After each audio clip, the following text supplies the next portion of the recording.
All right, hello everyone, and welcome back for the final time today to the Moonduck coverage of the Royal Arena. This is Group A, the last game of Group A.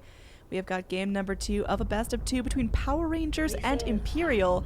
Again, it's all on the line here. These are the top 2 seeded groups, or seeded teams in their group, and the winner of this game may end up tying it up. If Power Rangers take the tie here, it will be a tie for top spot. If Imperial win, it's going to be them at the top of their group with Power Rangers at number 2. I'm Android, being joined by Modpax. Oh boy, we got a sniper. Hey, that's what we're talking about, right? If Yeah. they go for the first pick OD, we're gonna... man, we're so far ahead of this draft, we literally called it in game 1. So That is true. We are like 45 minutes ahead of this draft. yeah, so if PR first picks OD, this is what you're expecting Imperial to come back with. This is what they've been doing in their games, and it's been successful. They've been winning some Dota games. They're picking Sniper against OD. We saw a little bit of MDL as well. Didn't go quite as well there, so particularly heavily flamed games coming out from Anna. Totally not his fault, by the way. He had like no saves that game. Sorry, guys. But he just got jumped on. You saw heroes coming out there looking to get in those back lines, hop on the sniper, similar to a Drow, and really punishing him in that mid game, right? So Imperial, for their 5th pick, or rather for their 5th role support, you're expecting something with a defensive purpose, right? Be it Venge maybe, because the Oracle's gone. Could just go back for like a Shadow Demon. Gotta get something going there. And then for Power Rangers, you just want to hop on top of him. So Sanking's a great pick right now. He could be positioned for, he could be the offlaner. If you see an opening to go back for like a Slardar or something for Pierre, that could be nice. And then you just give this little Sanking over to Goddamn. Or I'd imagine Imperial are going to ban out the PA, or else it'll probably be picked up. We'll see. Yeah, I mean, again, gap close going to be crucial here. PR, we talked a little bit about the Sand King. They've got some room to grow. Io is still in the pool here. Do you think anyone's going to want to grab that up and put it with their position 1, or is this just a battle of the mid lane right now? That's a good question. I think Io suffers a little bit too much with like Sniper, Ogre. I don't think it's enough pairings to be that good. Wouldn't be the worst band still to throw out, just to make sure you don't get some ridiculous combination coming the next phase. Like Io Huskar is still going to be a possibility. Then again, you could just remove Huskar if you don't have to worry about that. Unlikely. I don't think we're getting Huskar at this game. Oh. That's the Slark second time ban. we've seen the Slark band out here. And, you know, I don't really think he's that much of a threat. Oh, I thank think goodness. Snowballs like the Morphling, like the Legion, are a little bit more potent. Ban on the Centaur. Imperial, what are they going to do? Do they just GG out? Yeah, that's pretty much it. That's over. Interesting. Okay. I know Imperial, they also picked their own core position 1 PA. Was this like the ultimate bait? And they go PA. I don't think Silencer's going to be good enough, though. They still need that defensive support. Tricky, Maybe they'll tricky. go What else position does 1 Ace PA. play? Because I've literally only seen him on the Centaur in the last like 6 months. He does play a lot of PA. They do like Drow strat stuff sometimes, but clearly that's not happening this game. He plays the Ursa for them. Good heroes up against OD tend to be things that it comes through like the supports for the most part, right? Unless you're going mana burn, right? And something along those lines. But someone who can stop. Silencer's been the biggest one lately, where Peenbill are whipping that out to try and stop the saves from coming, including his self-save, saves from allies. You hop on top of the OD. Well, he's stuck. So for now, Faceless Void. I mean, that's gonna be I don't easy think peasy. Ace plays that. I mean, even offlane Void, you just get a couple heroes in the Chronosphere. You have Baby Knight chipping away at them. Sniper, I think he's really underestimated because, yeah, he hits kind of shitty at the beginning. But, you know, you pick that guy up, a Daedalus, oh boy. I mean, do you just go Dragonlance into, like, Maelstrom? I don't know how my pub sniper experience goes into the pro scene. Definitely Dragonlance, and then moving into an item based on the game. Could be the just straight into the Hurricane Pike as well for like some of that self-save capabilities. Get some raindrops, right? What an item. Yeah, I mean, The Sniper has that similar problem as the Drow Ranger, where he's super great if he gets to be that sentry turret on the back lines where he just sits there and, oh my god, another snake. What is going on? If it was a Drow draft, I'd say they were hinting at a Medusa pick, but I don't think we're going to see that. So, sadly, these are not prophetic snakes here. Okay, yeah, just for some background there, the window from the Moonduck studio overlooks like under our deck on the back porch, and 2 snakes have now fallen through the slats. I don't know what's going on, but Jesus. Anyway, Kunkka picked up for the Power Rangers. There is going to be a Shadow Demon still in play if Power Rangers want to go for that and put the Sand King in their off lane, then grab up a really stats-based core, the Morphling, the Luna, the Phantom Lancer even, the Juggernaut. Lots of options left for PR. Well, and Imperial too, because now they can take the Shadow Demon for themselves, give themselves a saving tool for Sniper, deny it as the saving tool from the Faceless Void Chrono, deny it from the Kunkka Shadow Demon combination, and they have final pick to choose a stat-heavy carry that they think fits them. So it could be the Morphling, or it could be anything that they think is going to match up against whatever PR will have to like fully reveal their hand by then. Instead, it's going to be their Pugna strat. Love it. It's gross, but I love it. How do Power Rangers deal with this? Is this... This must be Position like a one? core? Yeah, dude, right? position 1 Pugners. No. Do they put him in the mid lane and let him fare against OD and then put Sniper safe? 10 seconds. But Baby Knight Sniper is pretty classic. I don't know. It's definitely gonna be Baby Knight Sniper in the mid lane. Apparently Ace plays Pugna, Well. so that's gonna be a safe lane Pugna. Well, that's interesting. That is gonna help in terms of like the jumping and stuff, but I don't know. Now I feel like you just go like Spectre or something for PR and Omni Knight. get an Omni Knight for now to combo up with the OD. Good hero for stopping the giant Nether Ward burst that's gonna happen to your OD. Yeah, and Omni Fucking OD mana is everywhere. just super, super gross. Now Power Rangers with their last pick, going to be picking up a position 1. What goes well with an Omni? What has a fun time getting setups from the Kunkka? Something that can just kind of charge forward that's going to benefit from that repel from the Omni, someone that likes a BKB. Is Sven too greedy for Power Rangers? Sven's not bad. I feel like PA is just the best, honestly. It pairs Yeah. up so well with the Omni Knight. Just put it position 1. It PR works have a well against the position Faceless 1 PA Void player, because you're though? chronoed. I mean, it's PA. I'm sure Bignum can handle PA. Yeah, I don't know if they're going to like rotate player. Goddamn in and like have him take up the core PA and keep him on a comfort hero. Lots of flexibility. Yeah, they will ban out that Huskar just in case because there's an Omni Knight now that saving heroes here. The first thing that stands out from PR's draft overall, if you were to look at just these 4 heroes, would be the double melee support as well. So it might help out in terms of like the safe lane that they end up picking for Imperial if this isn't going to be, or rather I suppose this is a safe lane Pugna supposedly. So they're gonna be like unable to harass this Pugna at all. Double melee. Go to 2. And they'll ban out that Shadow Demon, so they don't want it for themselves, obviously, having taken the Omni Knight, and they don't want Imperial to have it. They'll take the Ursa. bear. I mean, that's going to be nice. Obviously, the Omni gives him that... Omni, that's a new hero. The Omni Knight gives him that little bit of extra magic immunity so he can charge forward, play up, but late game, I think Imperial just got this. I don't know... I mean, obviously OD scales phenomenally, but Ursa, unless he gets a great laning start, can fall off, and we've seen how confident Imperial are in their lanes.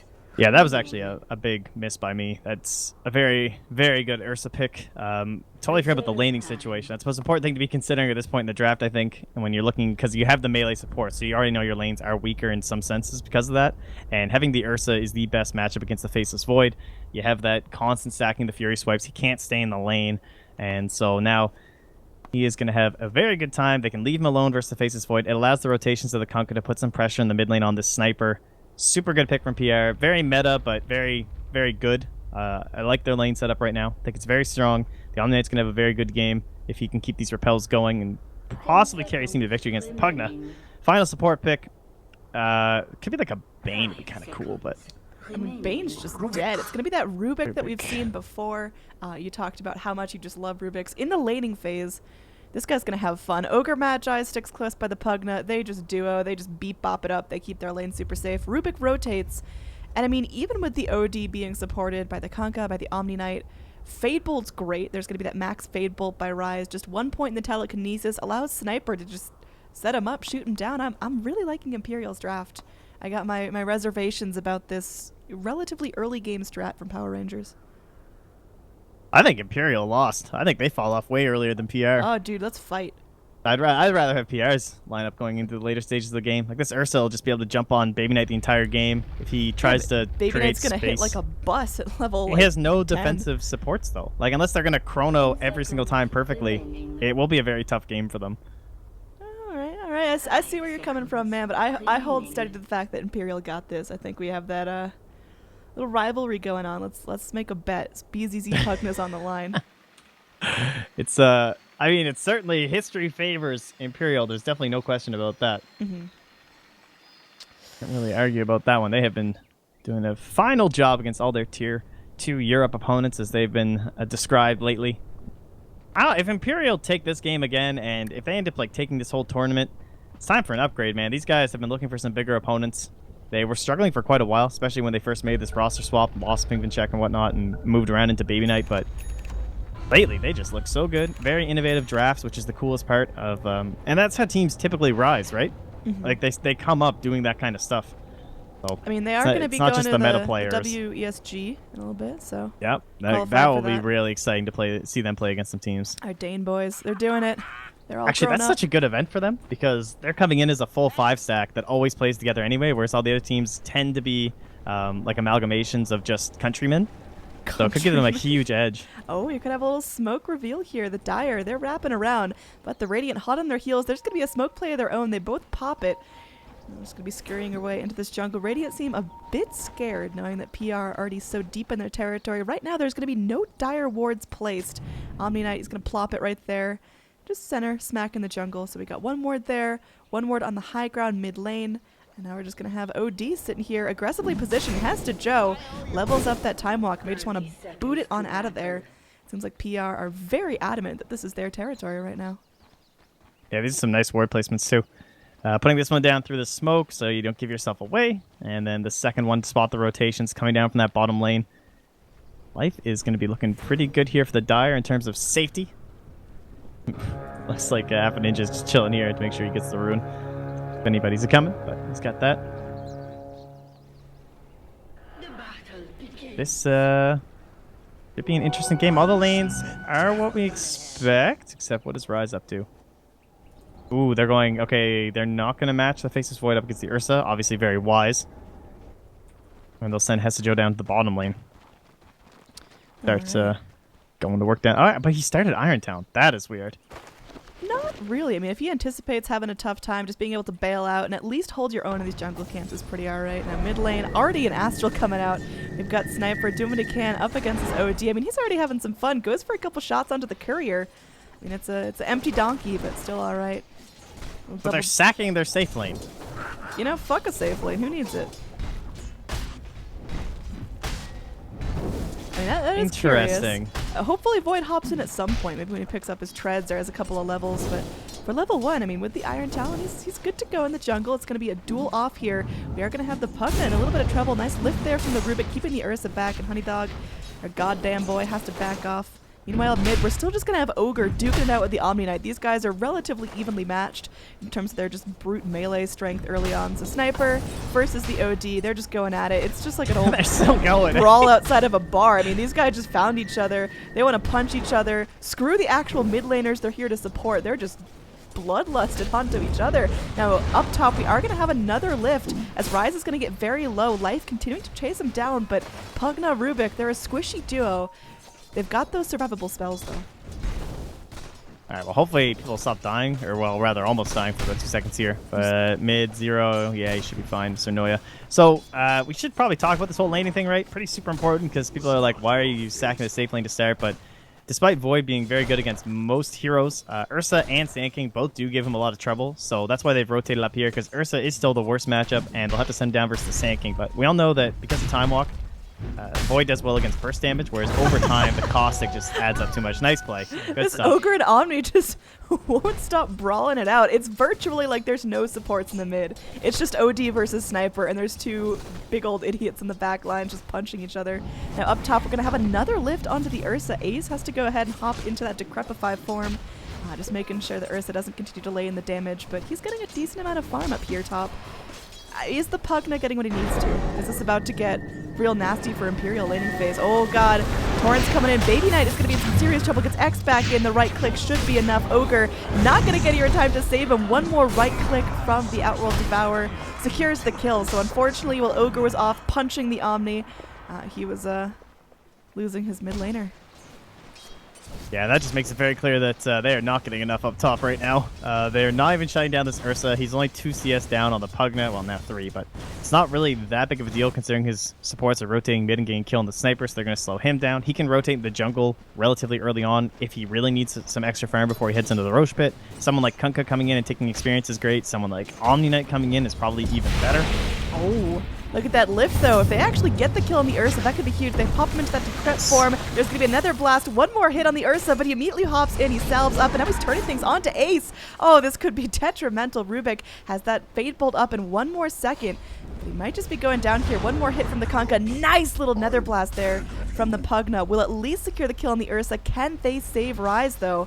Kunkka's hot on their heels. They bring in the Omni Knight. There's going to be a nice little lift, though. Rise is going to get decrepified. He's able to walk back. There's going to be the X, though. He has the chance to buy out. Not going to pick up a TP scroll or anything, but that Rubik lived way longer than he was supposed to. He was on some borrow time there.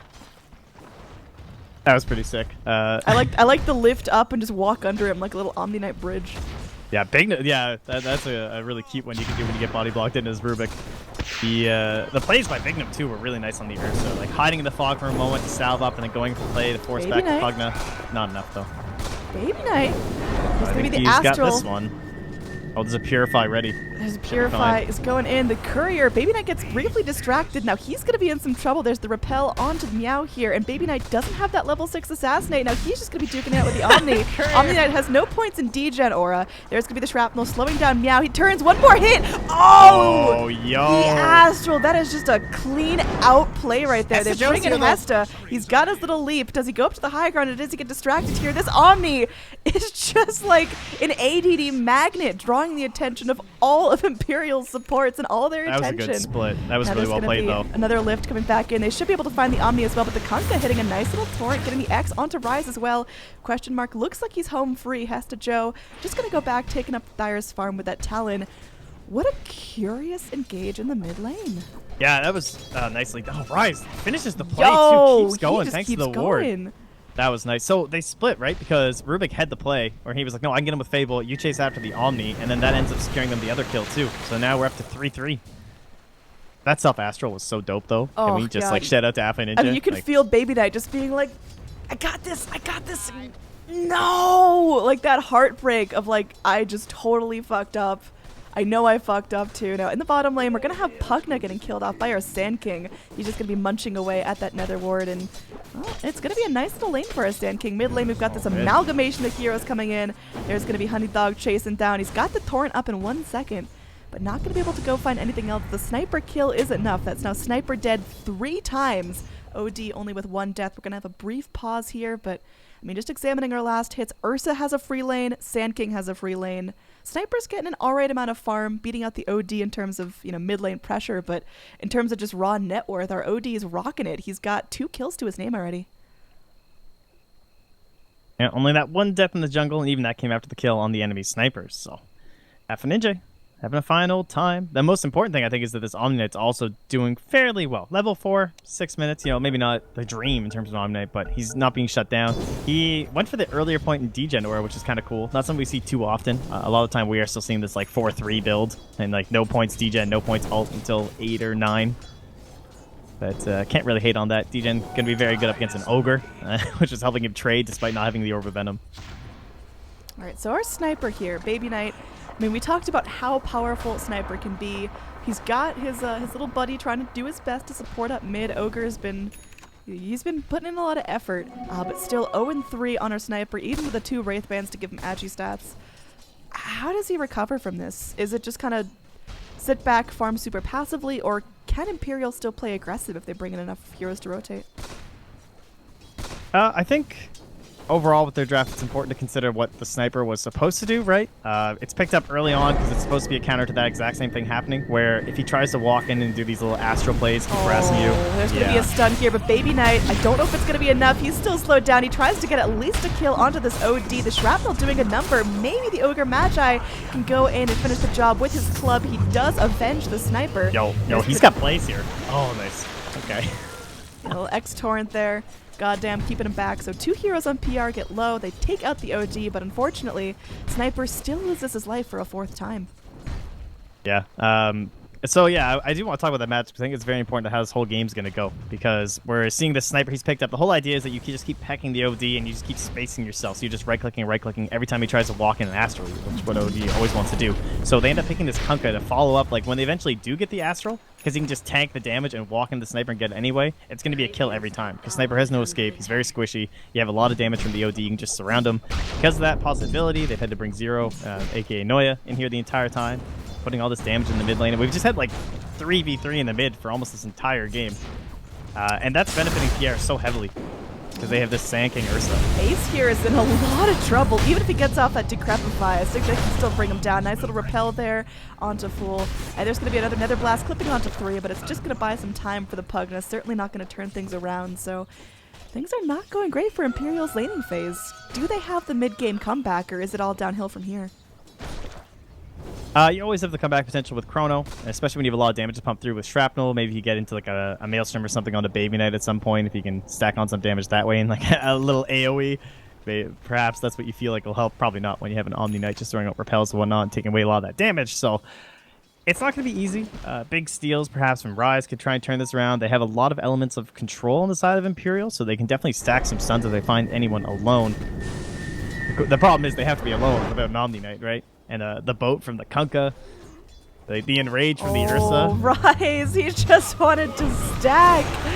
No! Oh, God. There's going to be that little repel coming in, but the Sand King Burrow Strike should just clean up this Rubik. No trouble. Now, deep dive here. We've got our first Chrono up top. Nice little life drain here, but again, a Self-Astral.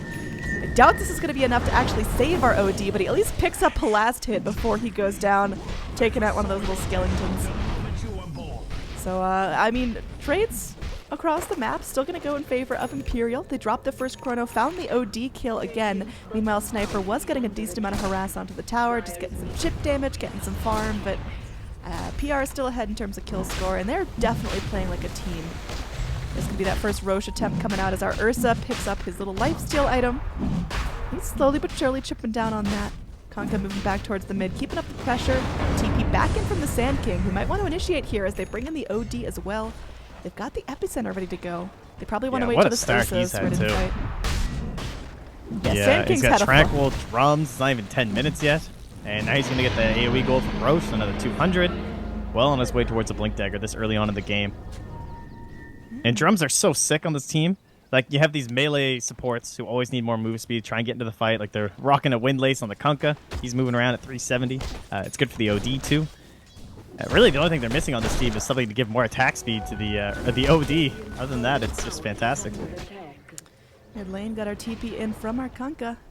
I guess, well, I mean, that's what the Drums do. But I'm thinking like a Bloodluster, guys. All right, big fight here about to break out. PR, they're not holding back. They want to keep this tower up, but the Assassinate coming onto the OD. He's not going to go Astral himself, really burned down. Slowly but surely, he's getting low. He is going to live, though. They lose the Omni Knight. No more ambulance for them, no more dropped heals. There is going to be that X marks the spot coming in, but Honeydog taking a lot of damage there from that Pugna ward. Fool, he's thinking about it. He's got that Burrow Strike in 7 seconds, but can he live? Baby Knight hot on his heels, just nipping away at him. Now there's going to be finally the treads finished up from the Sniper. In the end, they get 2 heroes down and a tower, only in exchange for their Pugna. Yeah, nicely done. That's fighting into the Aegis as well. Seeing Bignum down the bottom, of course, makes that fight not that scary, but knowing that you have that Aegis on the side of PR, this is when you want to be pushing towers as a group, almost forcing them to fight into you 5-on-5, right? Because you know you have that extra man advantage coming back up from the grave. So well played here by Imperial. SJO's getting a lot of space up top here now as well. He has treads, he has the raindrop. Could go for a kill here depending on how life plays. Let's see if they can burn down the Aegis. I don't know if that's really worth Chrono though. Yeah, I mean, I think if you can kill him once, then you Chrono on his second life and get him down, super worth. But just forcing the Aegis, maybe not the best here, especially considering that PR, they're eager to rotate and get those return kills. We had our Epi used in the last fight, not to a whole lot of success, but Sand King's got time. He's saving up here. Does he go for a Blink Dagger? Does he try to get a relatively early Ags? Does he just sit there and with Blink do Sand King things? Okay, yeah, I mean, Blink is pretty typical. Sometimes we see it held off a little bit for situations. Now rotation in. We've got our Omni Knight leading the Blink charge. Ursa too to Yeah. dive deep. If they had rotated back in the tower, they would have been very dead. So good thing they did not. I think scans. I haven't seen a scan this game. I don't think. Right? Oh, Dire scanned. Okay. Apparently I just missed it. Oh no, it's just coming back online. All right, I'm not crazy. So they scanned early in the game. But Radiant, not feeling the need to use it. Looks like they knew they were all there anyway, so they just back themselves up and try and push on the other side of the map. Yeah, pushing this tower down. They've got the Pugna to blast this thing apart pretty easily. He's got those 4 points in Nether Blast, so that thing is just going to get slowly but surely ticked away. Up top, though, nice little rotation here. Again, PR really playing like a team. Oh, They're nice rotating X. like a team. They made the call to go down bottom. They're going to be going in. They get the X onto Ace, who's going to be decrept. Won't really matter here. Dropping the Nether Blast. There is going to be that Nether Ward, so they got to be careful what spells they use. I mean, that little ward zapping everyone, but Ursa's still feeling okay. Just goes and munches on that ward. There's going to be the TP in from the Sand King as well. Ursa gets the nice short range stun into a beautiful chrono here. They're going to be losing their Kunkka. Looks like they may end up losing 2 more life. He's still got the Aegis, but he's going to fight till his last breath. They go in. Oh, the Epi kills off the sniper. Ursa, he's going to be blinking forward, goes in, gets that Earth Shock, wanting to fight onto the Ogre. He's clapping. He's trying to get home, but the Astral prevents the TP out.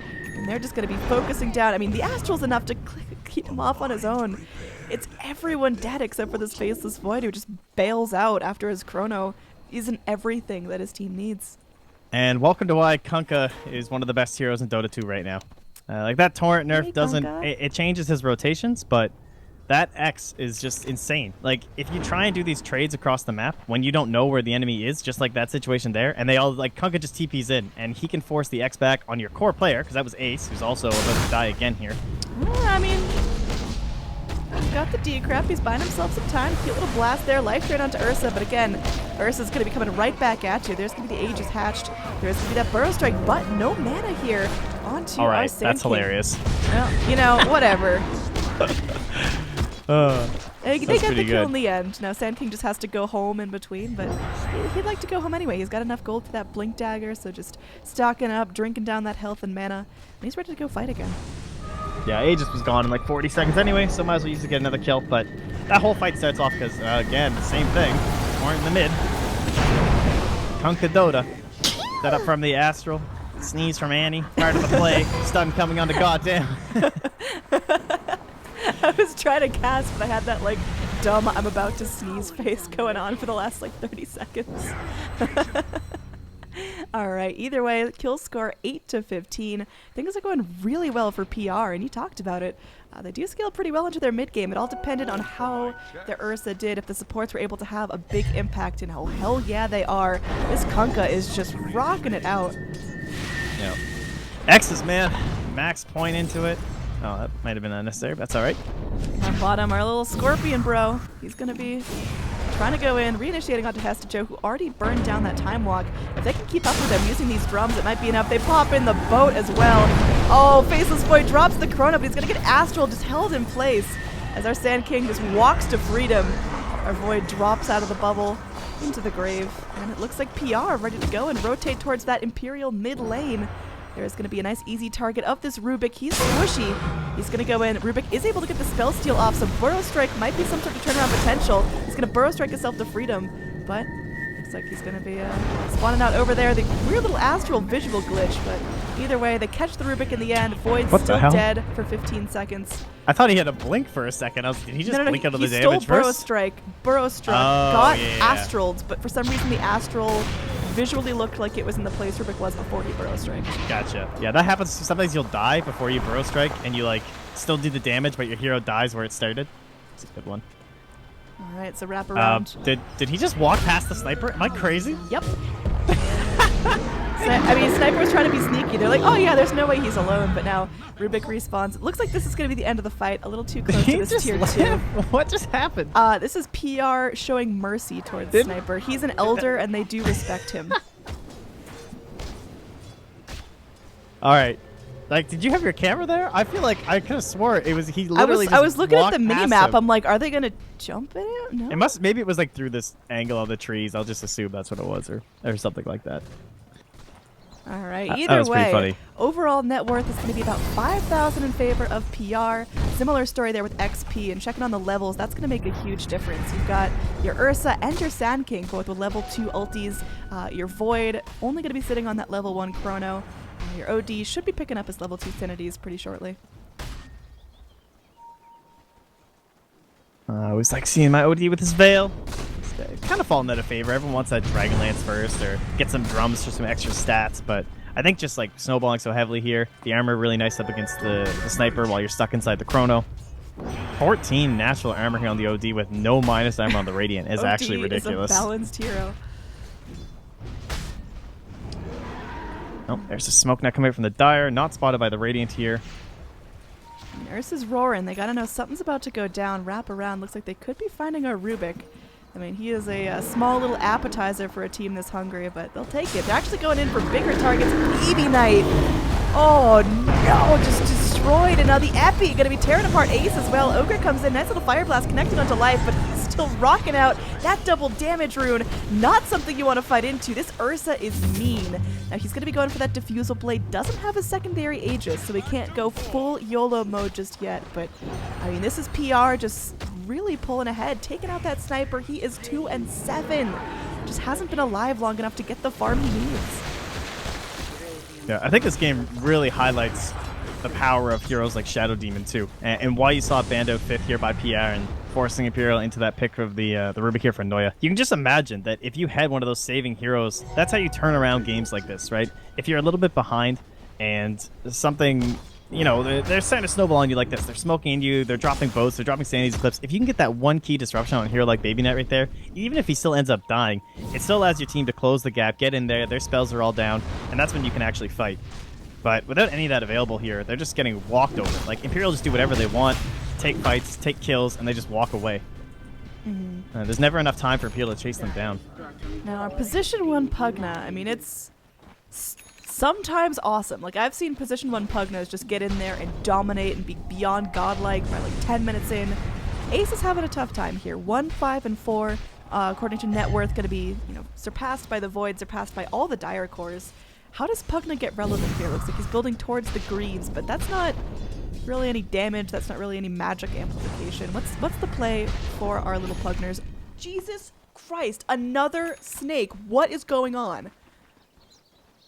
Maybe it's it's probably the same snake. Is it snake mating season or something? Because it's all garter snakes that are falling through.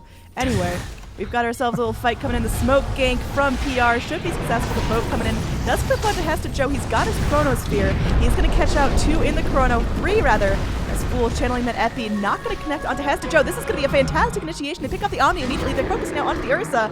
Sand King is going to be limping away, eating himself through a tree. Should be able to find an escape here. They will get the kill onto life. Assassinate or no. He's going to be dead. Torrent. At least keeping the Sand King safe for now. So in the end, Imperial, they're going to be taking some serious damage.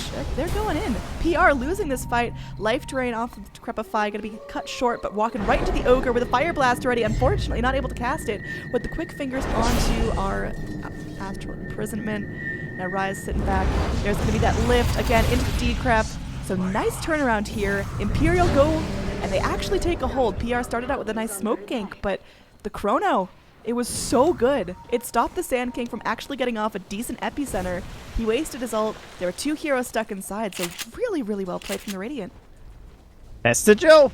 I mean, if you don't have the saving hero, I suppose, right, and you can't turn around that way, it's got to be through some aggression or some giant counter initiation chrono plays. So this guy, he loves it. He does it all the time on Darks here. Not too surprised to see it on the chrono as well. Oh man, Ace just gets dropped.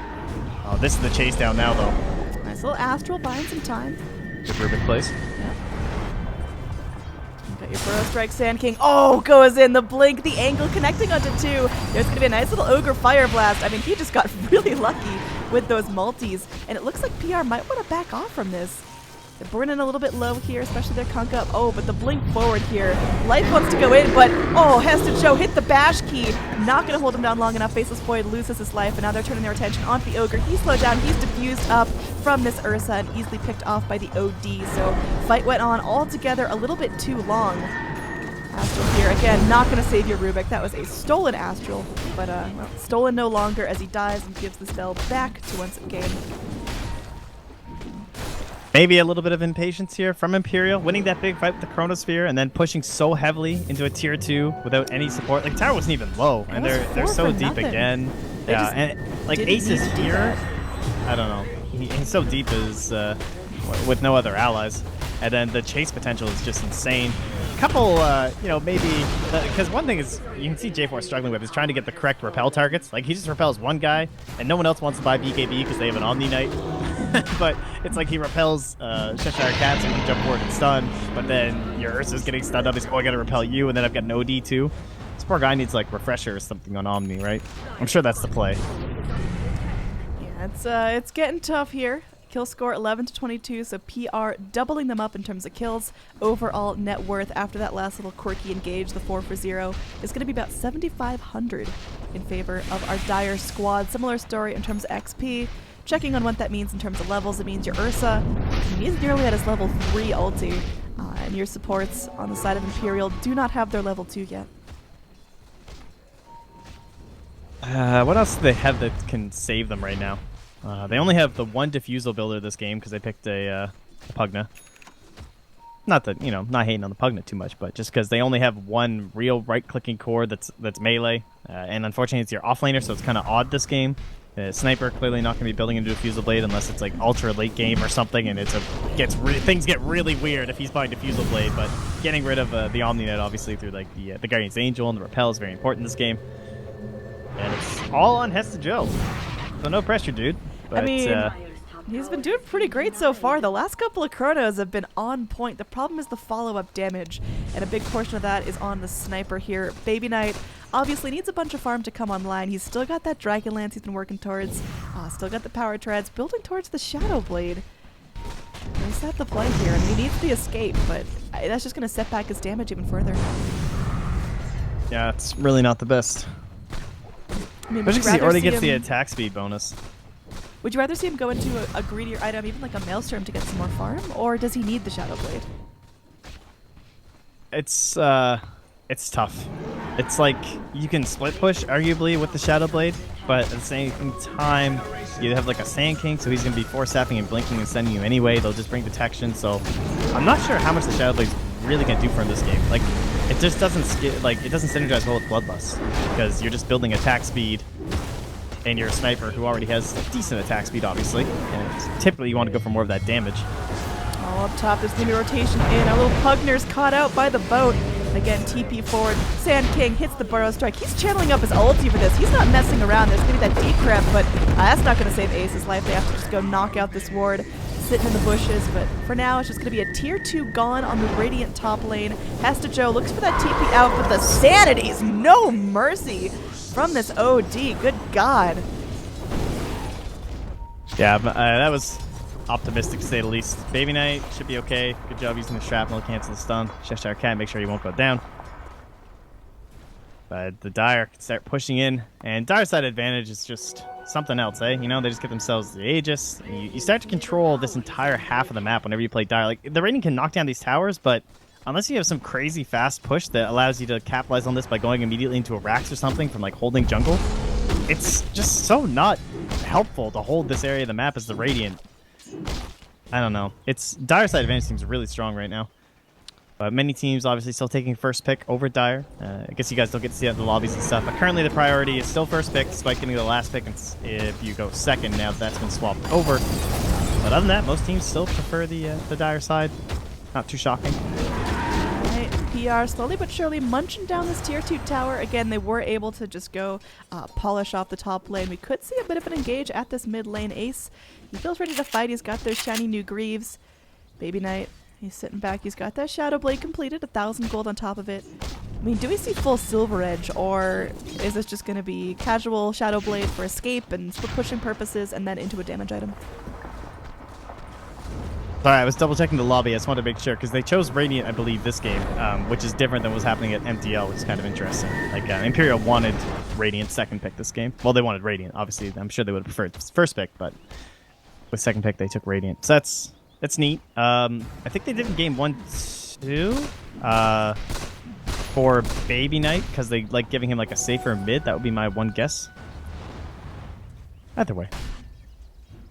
Sorry, what was your question to your Annie? I totally don't even remember. Forget. Yeah, that's okay. Aghanim stepping is Sniper going to be going in towards the full Silver Edge, or is he content with the Shadow Blade? Oh yeah, I think he's content with the Shadow Blade. He just needs more damage. Upgrading it's not fast enough, I don't think. So what's his best raw damage item? Divine what if it is? Rapier. I was gonna say Maelstrom is actually bad this game because of like the immunity and whatnot, but it's actually not that bad because no one wants to build a BKB necessarily because they have the Omni Knight, so it repels aren't spread to everyone. Either way, Age is coming in consumed. Now Ursa's Cheshire gotta play Cat. safe. He's got his Ags ulti. They don't know where he is. Please. They know he's there. They know someone is somewhere around there. Shrapnel being dropped out. It is going to my connect. God. They start thinking of the Fire Blast on the OD. There is going to be a nice little ulti channeled up by our Sand King. While this Corona only connects onto one, he's repelled up as well. Since Ursa, he's going to get Diffusal bladed down, but still able to turn, wanting to fight down Ace here. That Nether Blast is not going to save your life. Now Pugna's dead. OD, he's getting low though. Baby Knight trying to 1v1 him. Baby Knight actually wins. They take out the Outworld Devourer. A huge portion of Dire's damage is gone, but the Ursa, he's still up and he's still fighting. He's got his ult rolling. He's getting very low. Another Diffuse Blade out, blink away from the Ursa. So Hasta Joe now running around is going to get caught up, but Kanka, he dies before he can actually X back Hasta Joe in time. Question mark, he's getting slowed. He pops on that Purify, but he's going to get time dilated up and kicked around. So Baby Knight, with these long-range, slow but steady tick damage shots, eventually picks down 3 heroes, and Ursa is lucky to be alive. Yeah, can you imagine if they got the Ursa too? That would have been the real thing that would have clinched this fight so solidly in the favor of Imperial. He only ended up losing 200 gold with the buyback. That's how much gold he got, so that's obviously great. He got a ton of experience, 2,000 there on the sniper. But not... I don't know, considering how far behind they are, like what's the overall net worth lead now? 10k, and you win that fight and you only get that little bit of an advantage is a little bit disappointing. Just so close on the big one. So, again though, very well played by Imperial. Buyback is used, but it's not going to end up mattering. It's not like you're in a scenario where I don't think he's going to get picked off and they'll be taking racks by the time he needs to buy back again. So, good call there. Just still a long way to go for sure for Imperial, but that's definitely a good step forward. And folks actually coming out here from the Dire. We'll see if they want to make good use of that now.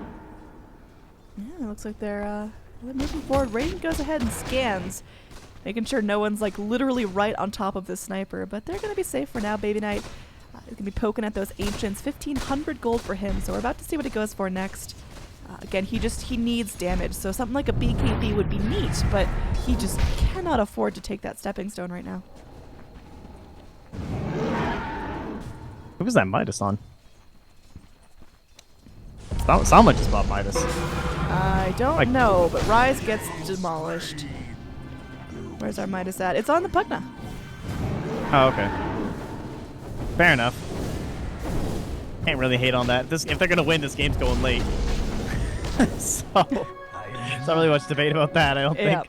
I mean, how do you force the fall off here from PR? Do you just try to rat it out? Do you try to go and take nice team fights? Do you just avoid any sort of conflict at all costs and sacrifice your structures? Because, I mean, that's it for the mid lane. Now, bottom lane about to get focused down by PR as well. I mean, there's going to be some tier 3 push coming in soon. Do Imperial have the high ground to deal with that? Yeah, it's definitely decent, right? Sniper's always going to be very nice on the high ground. The problem is in terms of like going later and later. When I say if they're going to win, it's going to be a little later, it's because I mean they need time to build back this gold advantage. But even then, I still think PR are better heroes in that situation. It's just the pure fact that they're so far ahead that this game just actually has to go later for Imperial to have a chance. It's still going to be an extremely uphill battle for them. The high ground is important to note, though. That is very correct. Like they have the Chronosphere. I'm not sure what Hesta Joe's going to build into. He probably just needs more damage to try and deal with all these heroes here on the side of PR, which is always going to be tough. Baby Knight is going back for that Maelstrom, so he's also getting a little bit more for himself. So things are starting to look up for our sniper. He's feeling good. Oh, there's going to be the Sand King revealing himself up on this high ground. Maybe trying to force some rotations in, but PR playing this one safe. Now, earlier on, they were so focused on just grouping up and going for kills that it seemed like maybe they would lose a farm advantage at some point, but now I like this choice. The Ursa has been farming a little bit in the last couple of minutes. The OD as well, looking for the next items. You got 3k gold on this Devourer. Does he go in for like a Hex now, or what? I think it should be BKB. To me, that makes the most sense. Open up the Omni Knight to keep the repels going on the Ursa and the Sand King, and Sand let King's them having a fun initiate time. and jump in. Yeah. He's dancing. Cheshire Cat, what are you doing, dude? He's dancing. You said it He yourself. just shift click it. He's like, guys, hello. let's go kill people. But yeah, I think a BKB would just go a long way for FNJ this game. Our Sand King, he's sitting on that Blink Ags Gem Force, so he has had a very successful run, sitting well above the net worth of the Pugna and the Sniper on the side of Imperial. So he's feeling good.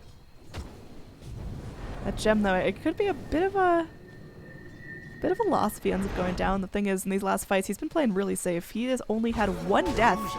5-1-13. I mean, he's Gucci. He's all right. Hey, he's doing okay this game, right? Yeah. Solid performance. All right, Baby Knight with that completed Maelstrom. His farm's going to accelerate now. That he just needs to stay alive. Instead of going for the TP out, Burrow Strike just off the mark. That could have been detrimental. That was scary. Okay. And this is the problem, right? They don't have the best split pushing heroes. Don't have a lot of mobility. There's no blink daggers on the side of the Radiant other than... actually, they don't have any. I was thinking the Faceless Void might have picked us up by now, but he's not going for it. And Noea went for the Force Staff to help, the Glimmer Cape to help out his allies. Suppose when you're this pushed in... Oh, that's an early second defusal. He wasn't out of charges yet, was he? He was getting close. He's been burning them. Yeah, I was thinking he might have to say that to like the very last second, but maybe he did. Shadow Blade going to be used from Baby Knight to try and initiate here. I guess that's his escape, right, in terms of overall split push, so he's got to be very cautious. Yeah, he's got 1,000 gold now. On top of that, Maelstrom could level it up into the Mjolnir and make it a little bit more difficult for everyone to just jump on him. Could go in for... I mean, would the MKB be ridiculous? Is anyone thinking about going Butterfly on PR? It's definitely huge raw damage, right? Which is always nice when you have good attack speed and you have an Ogre to buff your attack speed. So I'm super in favor of something like an MKB. What's the thing on... Man, let me just double check our Mjolnir stats here. So it doesn't help that much in terms of your overall damage. It gives you attack speed, but you got the Bloodlust anyway. Yeah, exactly. So it only gives you up to 80. I highly doubt he upgrades it. I think the one is good just for the farming and the pushing of the lanes, keep things in control for yourself, but I'd be pretty surprised if he upgraded that, so yeah. Omni-Midas. Alright, what these guys are clowning. Question mark? I guess they don't plan on going up anytime soon? J4? Omni-Midas. It's kind of weird at 34 minutes. Like 25 minutes, I'm pretty chill with it. 20 minutes, fantastic. You know, snowballing support or something like that. But 34 minutes is like, I don't want to force staff. I'm not sure. Interesting plays. It looks like they think it's going to take a while with the overall split push game. I mean, how late can you really wait this out, though? Because Sniper's finding himself some free farm. He's clearing out that wave, backing off, clearing out mid lane. He's got himself 2k more gold to work with now. And that's going to start to add up when you got melee heroes that want to run in, like your Kunkka, like your Sand King, like your Omni Knight.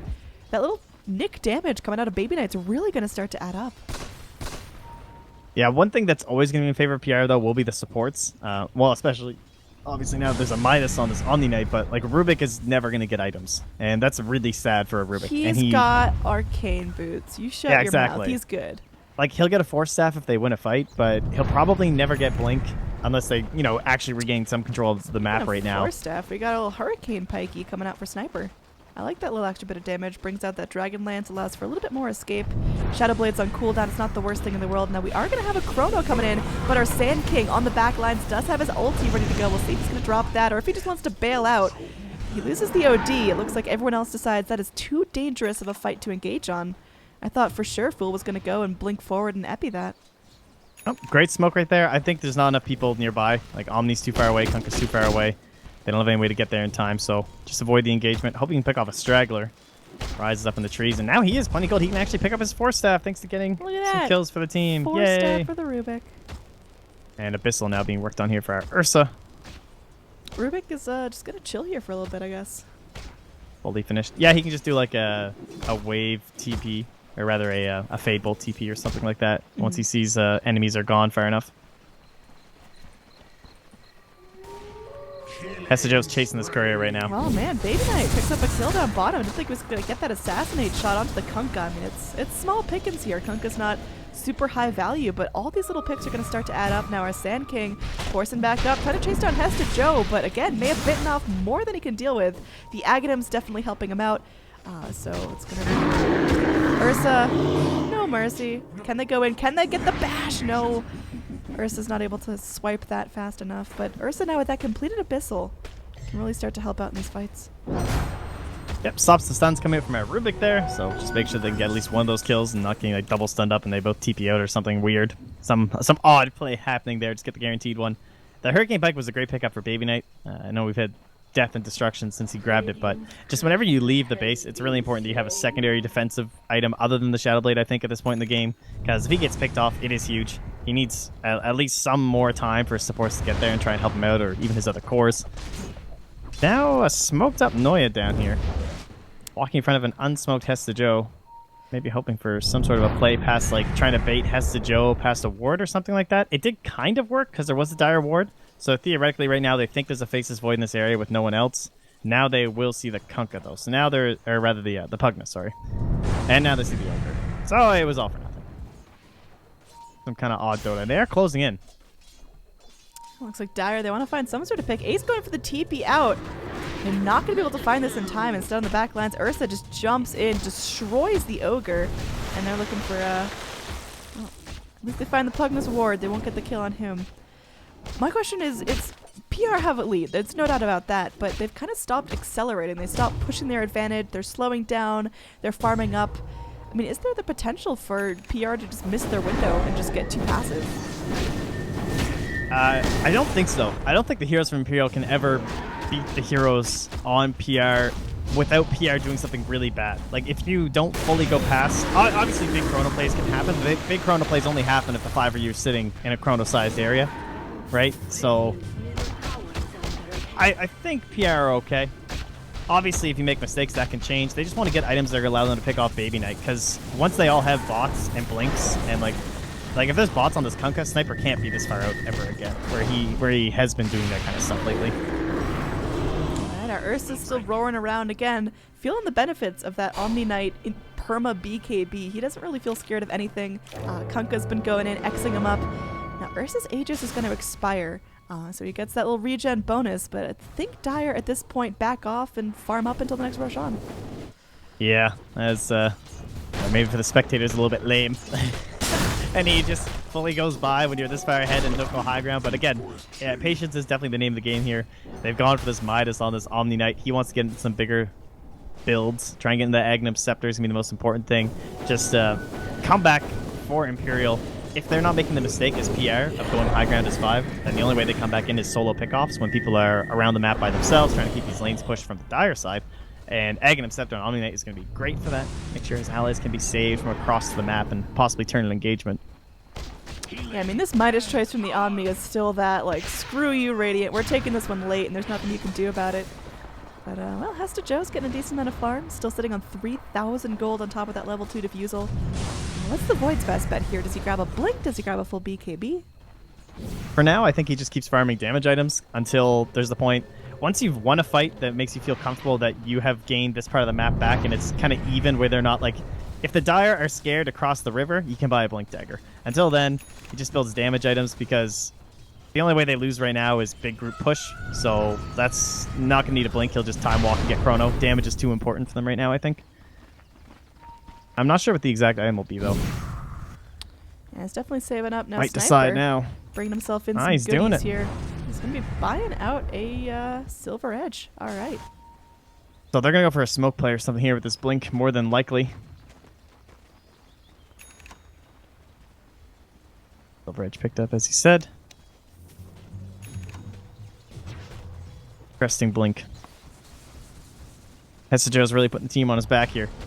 Yeah, I mean, he's got to. At this point, Void is one of the top carries, and he's the one with the potential to actually initiate in these fights. Because, yeah, you've got your Pugna and your Sniper that are both doing all right in terms of item progression, in terms of kill power, but, I mean, Sniper can't just walk in and start right-clicking PR. They've got so much response to that. You've got to get a good Chronosphere to start this off, so I think good Chronos could be fight-winning and potentially game-winning. It's a long road to go, but I wouldn't tap out until Hesta Joe just dies and buys back and dies, and yeah, it's tricky.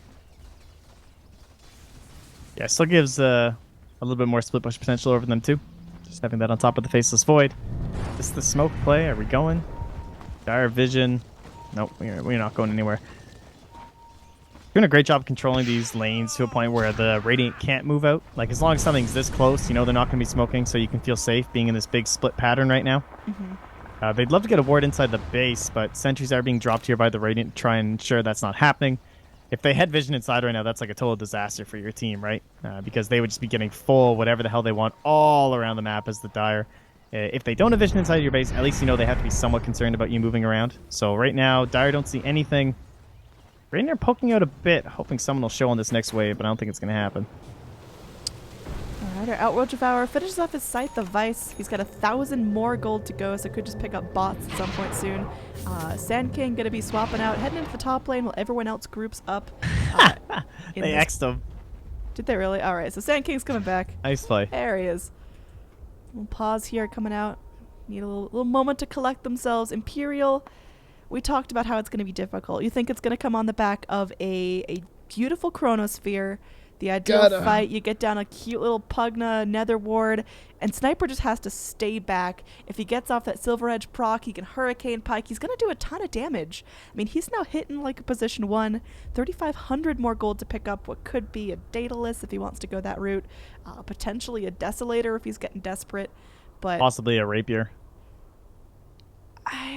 It's a game for it. It definitely is a game for it. Like, they're that far behind. But it's just... at that point, that's just such a GG item. Do you think it's really down to that point yet? I think so. I don't think they have enough damage. Like, Blink Void. The Pugna's not going to be doing anything.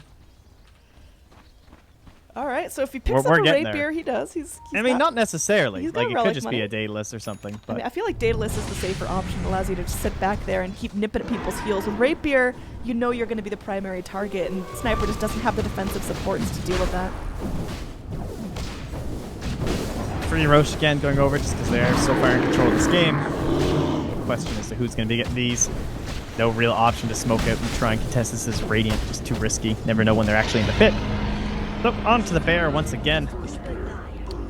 Now we got 2 cheeses up. OD and Omni holding on to those. So there's essentially like 4 extra lives in these upcoming fights. Sand King, I mean, he's still holding on to the gem. Hasn't felt a whole lot of pressure from that. He's got some travels too, so... It's weird they put the Omni or the Aegis on the Ursa at this point in the game, I feel like. I mean, like, he's definitely going to be frontlining and tanking and stuff like that, but having the Enrage and being able to pop that like during Chronos and things like that, keeping himself survivable, you'd think he might benefit more from the cheese. Alright, here we're going to see that slow, steady chip damage again. The Repel to keep him magic immune so there's no Astrals or whatnot.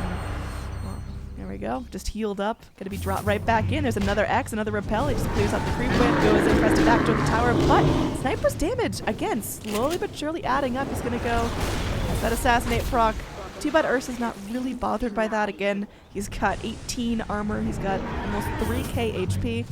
They're just going to go in. They finish off that tier 3. Ursa makes his way in, just starts clawing apart these racks, and is dragged back out. So this siege can go on virtually indefinitely until Imperial decide they're actually going to get their act together, try themselves a Chronosphere, try themselves a couple of stuns, bring Baby Knight a little bit further up in the action. But right now, PR are totally in control of the pace of this game, and they've really pulled ahead in terms of net worth the last couple of minutes, while Imperial are not farming, and PR are getting that structure gold. Nice little bash there. They drop the Abyssal. Hesta Joe is going to get dropped by that Sanity's Eclipse. The buyback immediately comes out here. At this point, PR know it's the last resort. And there's going to be that little stolen Sanity's Eclipse coming in, so Rubik can do a good amount of damage. Unfortunately, he just doesn't have this much int to make it super powerful. Yeah, he's so poor. Good back away, though. Now, still having the Aegis, they want to keep going, but now, of course, if they can just drop that Faceless Void one more time, it's GG. Baby Knight, he is cashed out here. He still has buyback, but he bought the Mjolnir because he can still afford that and buyback, trying to get as much damage as possible because this is a very defining moment in the game, sitting on just 200 surplus above his own buyback. And the X continues. Oh, we got a Kunkka here, not actually going for the Armlet, instead straight into the Chrysalis, into the Daedalus build. What do you feel about the Armlet skip here? I think just because the mid-game section, you don't necessarily purchase it all the time, right? Because they actually don't have creeps here. So backdoor is currently engaged. Hey, it's working out. They're getting it done. They missed that one a little bit.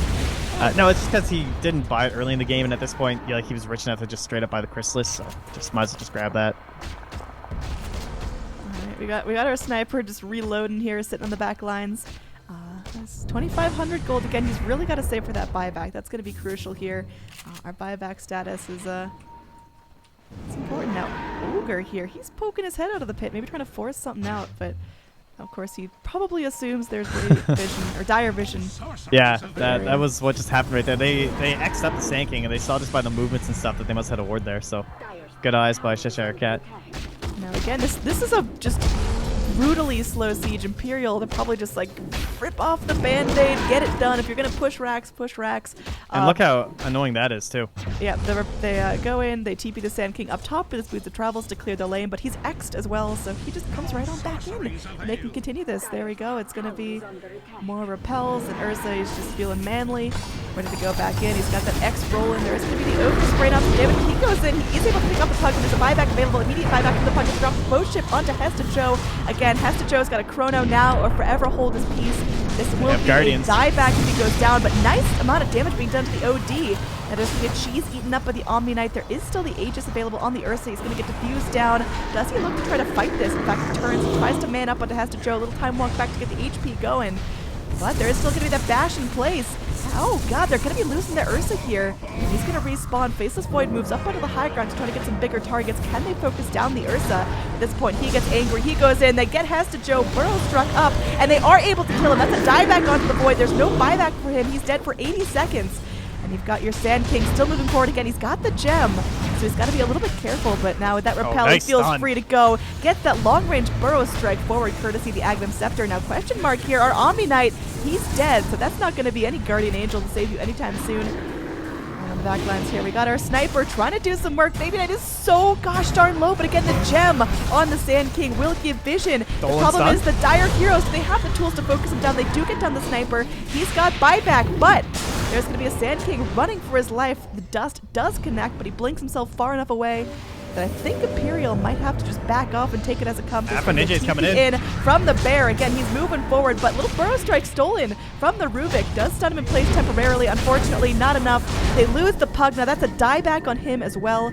The Astral going to be ending soon, leaving another juicy target into the jaws of PR. Another cheese gobbled up, and they go forward. Abyssal dropped onto Baby Knight here. They lose their Sniper. That's a dieback, and most likely GG, as there's just no more gas in the tank here for Imperial. Risky plays too. Buybacks on both the OD and the Ursa, and OD actually didn't have bots when he made that play, so he bought back and ran the whole way down, jumped in that fight, and then it's the second he did, Big No bought back as well on the Ursa, so very well done. Good execution there. Chrono's now back online. Not really going to matter, though. They obviously don't have any damage to put into it. Kunkka gets a little bit cocky, occupying all the Radiant Heroes. This is his life. Is able to buy back. Space. I mean, definitely space created. I'm surprised Imperial haven't tapped out. They're fighting to the bitter end. Again, this is the last match of Group A. It's going to determine the seeding into the playoffs. If PR win, and it's looking like that's the likely scenario, it's going to be a tie in this series, a 1-1. So they're going to be dealing with that now. Oh, okay, Hesta Joe caught up here. Can't afford to go down, but gets the Abyssal drop. Sanities as well. There's the VKB and the GG finally as they lose their Void for the 4th time in a row. Very well played from PR. Slow but steady wins the race. I had doubts about this draft, but they held on. And PR are going to make this a 1-1 series. Yeah, well done. You know, once the Pug does get things going early on, it can be a little bit difficult. No defensive support to help with the Sniper made his life very difficult in the mid lane. Great side lane choices, I think. I think the Ursa and the Sand King totally won this game. Just the fact that you get OD first means that you know there's going to be so much focus on that mid lane for the entire first 20 minutes, right? That's what OD does. He's going to draw people to the mid. People have to deal with him because he's too strong to take on all by yourself, even as a sniper. And having Ursa up against the Faceless Void made them have this issue of okay, we have to send Void safe, but Void can't even do well against the Sand King. It's still very difficult. He's the other very good lane dominator, right? So by forcing these terrible potential 1v1s on the side lane, and then they just threw everyone else mid. It was great. I think PR's lanes just completely won them this game. Didn't allow that snowball to get rolling for the Pugna at all. And then it was just a matter of slow boiling it out. And it's a couple Midases picked up here and there. But in the bag, PR finally get the monkey off their back and beat Imperial. That's got to feel so good for them. Yeah, that's Imperial's first game loss of this tournament. And it's also their first loss in it's been a while. Every time I look at their stats, I'm just okay, yeah, they haven't lost a game. And let me see here. Let's check. 1, 2, 3, 4, 5, 6, 7, 8, 9, 10, 11. And then the 3 other games. I don't even know how many games in this tournament added on to that. So that was 14 games straight or something they've won. That's a lot of games. A lot of Dota. Well, PR, they must be feeling really, really good. Again, that's going to conclude the coverage of the Royal Arena for today. We are going to have a break in coverage to allow for the WESG games to go on, but we will be back with Group B in the upcoming couple of days, so keep checking back here on Moonduck. Hope you guys enjoyed the casting. I've been Android, being joined by Motpax, and well, shameless plug time. I'm going to go stream on my personal Twitch, so if you feel like watching some pubs that are definitely not as polished and put together as these professional games, head on More over like there. the first series. Yeah, the first, I'll be on the illusion The side flame. of that first Ouch, series. ouch, ouch. Oof. Just kidding. Love illusions. 3 standards, guys. Don't hate them. All right, so again, that's going to conclude the Moonduck coverage for today, so sit tight. I'll play you guys out with some music. Hope you guys have a wonderful rest of your day, rest of the week, if we don't come back with coverage before then. See you guys.